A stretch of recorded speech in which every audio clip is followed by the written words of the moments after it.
Genshin Impact has just released. It's a big open world action RPG that will undoubtedly instantly remind you of Breath of the Wild, except with a rather unique anime visual look, its element combat, and of course the character class system. Just as you'd hope, you can explore this big and beautiful world in any direction you'd like, and all combat is free-aimed action fighting. As we've seen on the website or from the many character trailers or just playing the game, there's a lot of unique classes with totally different playstyles and purposes. In this game, we'll play up to 4 at once, swapping between them at will, even mid-combat, and the game is releasing on an insane amount of platforms entirely free to play. It's on PC, PS4, the Switch, and surprise, surprise, also on iOS and Android phones. How is that possible? Well, you might have heard of Honkai Impact 3rd, an earlier 3D action RPG made for mobile. This is sort of the progression of that team and the games they're able to make. So far, I've been really enjoying the game. The fact that it's free to play, just considering how good the combat and how beautiful the world itself is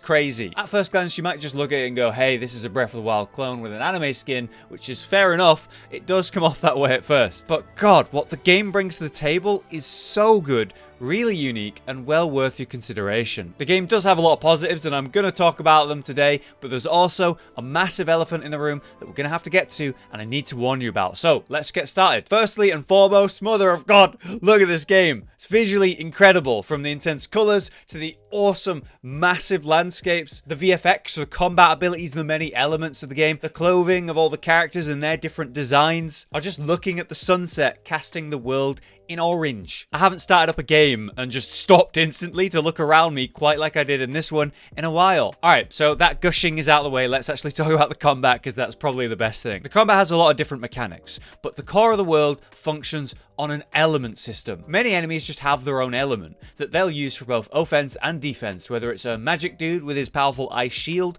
or a simple bleb enemy that's just holding a wooden shield that you can't help yourself but set on fire. The 7 elements of the game all have their own unique effects on enemies. Let's say you send out a wind tornado, the anemo element. It'll send them flying and deal some damage, right? But if you combine that with, say, fire that's on the ground, hey, it's no longer a wind nado, but a fire nado doing way more burst damage and setting those enemies on fire, which will do damage over time. Now, because they're on fire, you could hit them with, say, the electric element to overload them, which will create a burst of AoE pyro damage. Every element will chain into another combination, and many of these interactions create crazy effects that you can use in battle or chain into the next burst of damage. This is why you'll build your ideal 4-man team, bringing your elements of choice for different purposes, using them to combo into each other for different elemental attacks and maximum damage. Because many enemies just have that inherent element, like say an ice enemy, they start with that element affected on them already. So you could easily combo into that with electric or pyro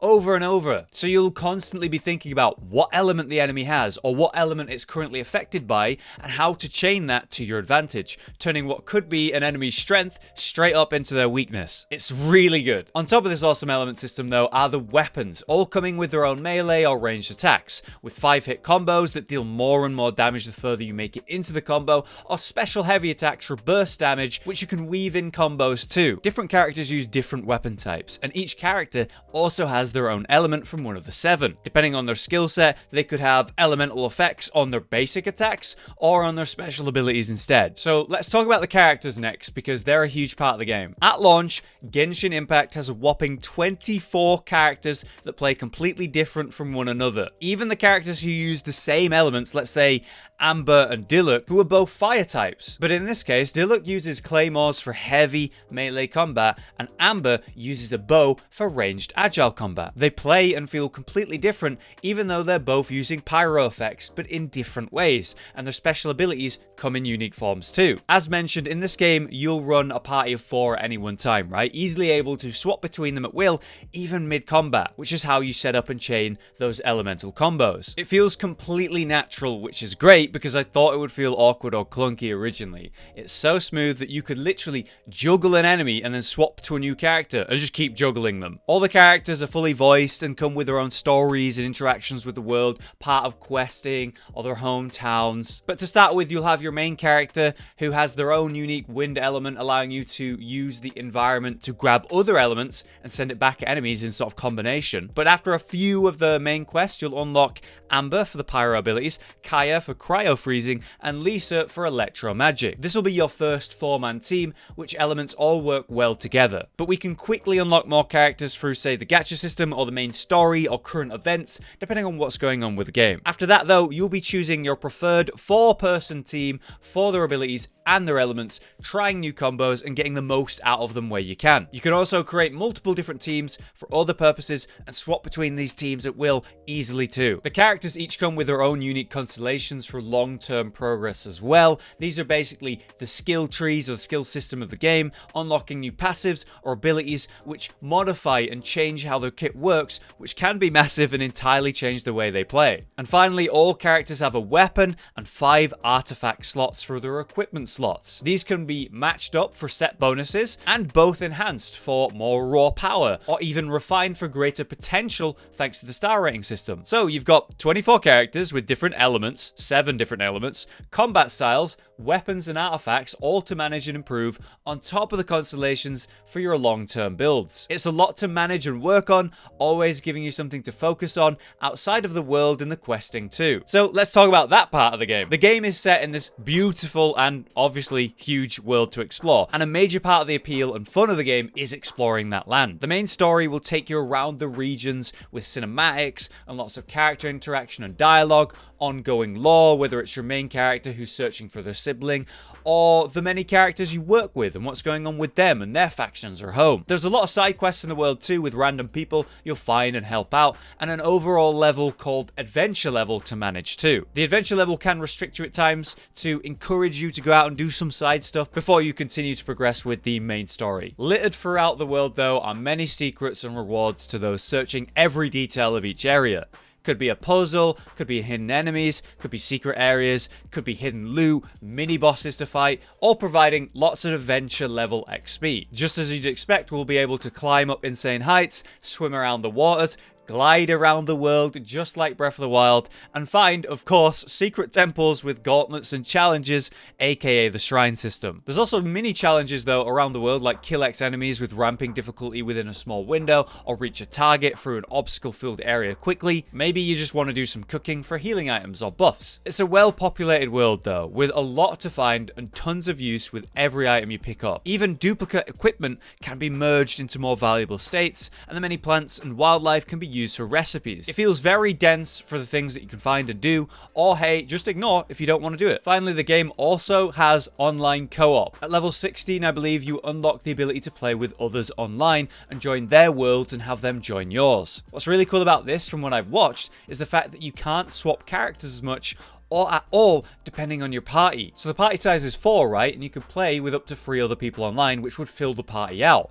Once you're up 4 online players in one world, you can't swap character anymore. This suddenly changes the entire way you play the game, because now you have to intentionally combo elements with other real players in real time, timing your attacks or splitting off into pairs of duos to avoid combining the wrong elements. It seems like a fun dynamic to me and a very different way to experience combat, so I'm definitely looking forward to trying that when I unlock it. As far as I'm aware though, you just join someone else's world and follow their progress they're currently at, but I'm wondering what the benefit is for the player joining someone else's world. What do they get out of it? Alright, so these core elements of the game leave me very happy, blown away in fact, for a free-to-play game with this high quality, long-term gameplay loop, whether it's leveling your characters, unlocking new ones, following the story, exploring the world, or just enjoying that combat. It's incredible that it's free. I don't understand how. Well, here's how. It's a gacha game. And I didn't quite know what that meant, having never played one before this one. But having played the game all day on release, I finally learned what gacha games are, and I can tell you exactly what you need to know before you play the game. The concept of a gacha game is actually simple. It was based on the capsule toy vending machines that were popular in the past. Just imagine loot boxes. You spend in-game currency to receive a random item or character.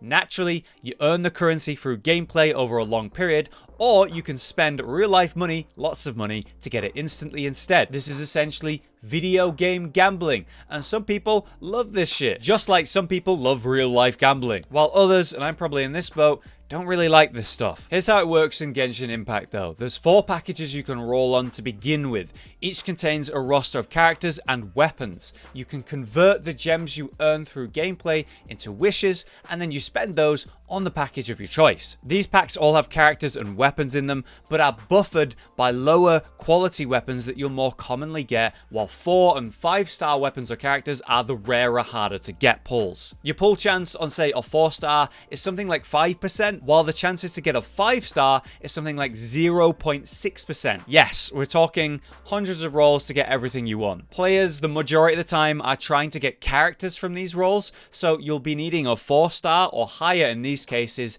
and these are also buffered by weapons of higher quality at those 4-star levels, making it even harder to get what you want. It's a 5% chance to then hope you actually get a character, and then on top of that, hope you get the character you wanted. So good luck with that, mate. This is a gacha system. Instead of just buying the character you want, you have to RNG roll for it, kind of like opening packs in, say, Hearthstone, but without the ability to spend dust to craft exactly what you want after a certain point. However, they do have some forgiving systems, like giving you free rolls, and there's this beginner pack that you can use up to 20 times, which has way better rates for characters, and is actually what you're meant to use to get going in the beginning of the game. With all the free rolls they give you to get started, this is what you should spend those on, the beginner pack. Either way, though, it's a dangerous system to use if you're going to spend money on it. I'm already seeing tweets from streamers and YouTubers just after day one who have spent hundreds of dollars. But does this ruin the game? That's the question. To play a game free to play, and that game be friendly to free to play players, that means the entire game can be beaten